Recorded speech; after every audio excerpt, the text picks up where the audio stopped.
જય શ્રી કૃષ્ણ મિત્રો, આજે આપણે આવી ગયા છીએ માઉન્ટ આબુમાં આવેલ ગાંધી વાટિકા નક્કી ઝીલ કે નક્કી લેક, કે જે ખૂબ જ પ્રખ્યાત છે અને ખૂબ જ સરસ મજાનું આ તળાવ આવેલું છે. માઉન્ટ આબુમાં જોવાલાયક મસ્તીનું સ્થળ હોય તો એ છે નક્કી લેક.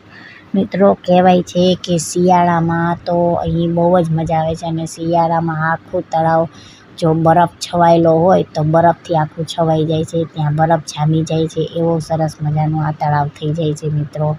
અને મોસ્ટ ઓફ હિલ સ્ટેશનનું મેઇન પોઈન્ટ છે તો એ આ નક્કી લેક છે. લોકો ક્યાંયથી આ જોવા આવે છે અને મિત્રો અહીં આખો દિવસ પસાર કરવો હોય ને તો પણ થઈ જાય છે અને ટાઈમ ક્યાં જતો રહે છે ખબર નથી પડતી, કેમ કે અહીં બાળકો માટેના નાના નાના રમતગમત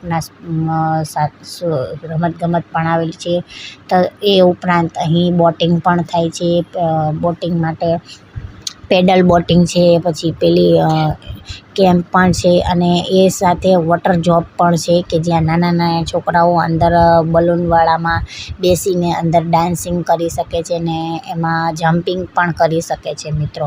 એવો વોટર જોબ પણ અહીં અંદર આવેલો છે કે જે હવાનો ભરેલો હોય અને અંદર નાના છોકરાઓ અંદર જમ્પિંગ કરે છે પાણીની અંદર.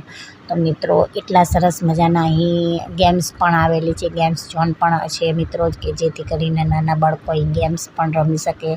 એ ઉપરાંત મિત્રો, અહીંયા ખાવા પીવાની પણ બધી જ સુવિધા આવેલી છે. જે લોકોને જે કંઈ ખાવું પીવું હોય એ પણ અહીં આખો દિવસ મળી રહે છે. એટલે મિત્રો, અહીં ક્યાં ટાઈમ સ્પેન્ડ થઈ જાય છે કંઈ ખબર નથી અને અહીંયા આખો ટાઈમ સ્પેન્ડ કરીને મિત્રો લોકો માઉન્ટ આબુમાં સનસેટ પોઈન્ટ જોવા જતા રહે છે. તો મિત્રો, તમે જ્યારે પણ આવો માઉન્ટ આબુ ત્યારે એકવાર નક્કી લેકની મુલાકાત અવશ્ય કરજો, કારણ કે એ જોવામાં જ લાયક ખૂબ જ સરસ મજાનું સ્થળ છે મિત્રો. અને હા, એ પહેલાં મારી ચેનલમાં જો નવા હોવ તો મારી ચેનલને લાઈક કરજો, શેર કરજો અને સબસ્ક્રાઈબ કરજો. અને હા, બેલ આઇકન દબાવવાનું ભૂલતા નહીં, કે જેથી કરીને કોઈ પણ નવા વિડીયો આવે તો સૌથી પહેલાં તમને નોટિફિકેશન મળી રહે મિત્રો. જો આ છે આખું નક્કી લેક. અંદર જુઓ કેટલો સરસ મજાનો તળાવ આવેલા છે અને અંદર જો કેટલી સરસ મજાનું ગાર્ડનની વ્યવસ્થા છે, જેથી કરીને બાળકો અંદર પણ રમી શકે, બેસી શકે, આરામ કરી શકે એ રીતના છે. અંદર ફાઉન્ટેન પણ મૂકેલો છે કે જે ફુવારાની સિસ્ટમ પણ છે જુઓ, અને ફુવારા અત્યારે ફાઉન્ટેન ચાલુ પણ છે જુઓ, તમે જોઈ શકો છો મિત્રો. ખૂબ જ સરસ મજાનું આ ગાર્ડન છે મિત્રો. અહીં બેસીને ખૂબ જ ટાઈમ સ્પેન્ડ થઈ શકે છે. લોકો ફોટોગ્રાફી પણ કરે છે, એટલા માટે લોકો અહીં ખૂબ બહુ જ આવે છે. અને મિત્રો, અહીં બાજુમાં જ ફોટોગ્રાફીનું પણ, કે જે લોકોને રાજસ્થાની કપડાં પહેરીને ફોટોગ્રાફી કરવી હોય તો તે પણ થઈ શકે છે મિત્રો. અને નક્કી લેકની થોડી ઘણી મારી પાસે જે કંઈ માહિતી છે એ પણ હું આજે તમને આપું. તો એમાં આપણે સ્ટાર્ટ કરીએ તો નક્કી તળાવ એ ઇતિહાસમાં પૌરાણિક કથાઓ અને લોકકથાઓ સાથે સંકળાયેલ છે.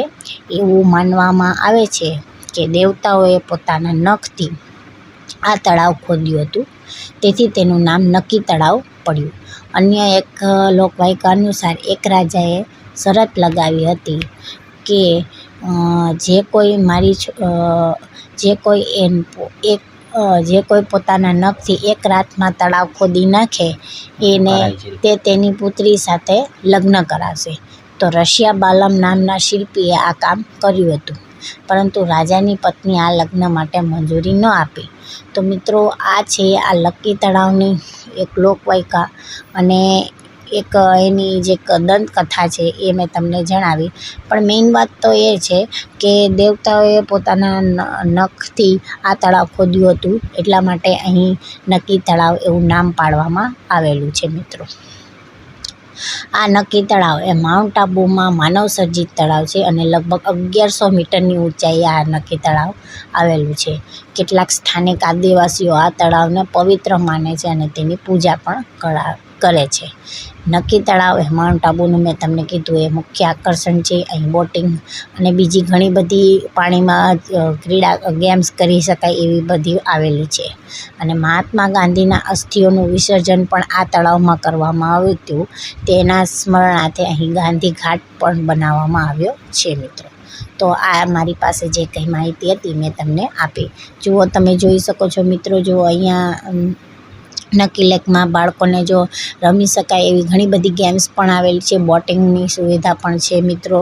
તો મિત્રો જે કોઈ પણ અહીં આવે એ નકી લેકમાં આખો દિવસ ટાઈમ સ્પેન્ડ ક્યાં થઈ જાય છે એ ખબર નથી રહેતી મિત્રો. તો મિત્રો તમે જ્યારે પણ આવો માઉન્ટ આબુ ત્યારે એકવાર નકી લેકની મુલાકાત અવશ્ય લેજો, કારણ કે અહીં આખો દિવસ ટાઈમ સ્પેન્ડ થઈ જાય છે. અને મિત્રો ઘણા લોકો અહીંયા ફોટોગ્રાફી મેં તમને કીધું એ પણ કરે છે, રાજસ્થાની કપડાં પહેરીને અહીં ફોટોગ્રાફી પણ કરાવે છે મિત્રો. અને એ ફોટો પોતાના ઘરે લઈ જાય કે જેથી કરીને પોતાની યાદગીરી એ એમની સાથે રાખી શકે. તો મિત્રો જુઓ આ છે બોટિંગની આ પ્રાઇસ પણ તમને અહીં લખેલી બતાવે છે કે પેડલ બોટના 200 રૂપિયા અને રો બોટના 250 રૂપિયા, એ રીતના બધી બોટિંગની અલગ અલગ પ્રાઇસીસ છે. તો મિત્રો આવા જ મારા વિડીયો જોવા માટે મારી ચેનલને લાઇક કરજો, શેર કરજો અને સબસ્ક્રાઈબ કરજો. જય